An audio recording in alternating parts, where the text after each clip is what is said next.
ಜಗಜ್ಯೋತಿ ಬಸವೇಶ್ವರ ಜಯಂತಿ ಅಂಗವಾಗಿ ಹುಬ್ಬಳ್ಳಿಯಲ್ಲಿಂದು ಬಸವಣ್ಣನವರ ಪ್ರತಿಮೆಗೆ ಕೇಂದ್ರ ಗ್ರಾಹಕ ವ್ಯವಹಾರ, ಆಹಾರ ಮತ್ತು ನಾಗರಿಕ ಸರಬರಾಜು ಸಚಿವ ಪ್ರಹ್ಲಾದ್ ಜೋಶಿ ಪುಷ್ಪನಮನ ಸಲ್ಲಿಸಿದರು. ಈ ವೇಳೆ 3000 ಮಠದ ರಾಜಯೋಗೀಂದ್ರ ಮಹಾಸ್ವಾಮೀಜಿ, ಶಾಸಕ ಮಹೇಶ್ ಟೆಂಗಿನಕಾಯಿ ಸೇರಿದಂತೆ ಹಲವರು ಉಪಸ್ಥಿತರಿದ್ದರು.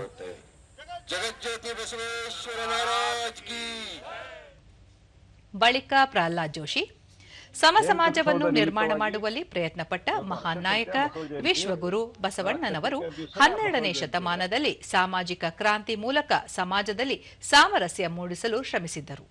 ಅನುಭವ ಮಂಟಪದ ಮೂಲಕ ಮಹಿಳೆಯರಿಗೆ ಮೀಸಲಾತಿಯನ್ನು ನೀಡಿದ್ದರು ಎಂದರು. ದೇಶದಲ್ಲಿ ಮಹಿಳೆಯರಿಗೆ ಮೀಸಲಾತಿ ನೀಡುವ ಮಸೂದೆ ಮಂಡಿಸಿದ್ದರೂ ಅದಕ್ಕೆ ವಿರೋಧ ಪಕ್ಷಗಳು ಅಡ್ಡಿಪಡಿಸುತ್ತಿದ್ದು ದೌರ್ಭಾಗ್ಯದ ಸಂಗತಿ.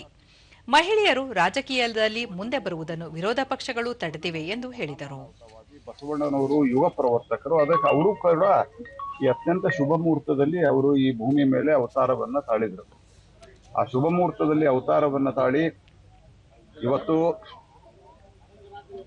ಏನ್ ಸಮಾಜದಲ್ಲಿ ಜಾತಿಗಳಲ್ಲಿ ಜಗಳ, ಬಡದಾಟ, ಶೋಭೆ ಇದೆಲ್ಲವೂ ಇದೆ. ಇದನ್ನ ನಿವಾರಿಸಲಿಕ್ಕೆ ಅವತ್ತು ಅಣ್ಣ ಬಸವಣ್ಣ ಸಾಮಾಜಿಕ ಕ್ರಾಂತಿಯನ್ನ ಮಾಡುವಂಥ ಒಂದು ಬಹಳ ದೊಡ್ಡದಾದಂತಹ ಒಂದು ಅಡಿಗಲ್ಲನ್ನು ಹಾಕಿದ್ರು.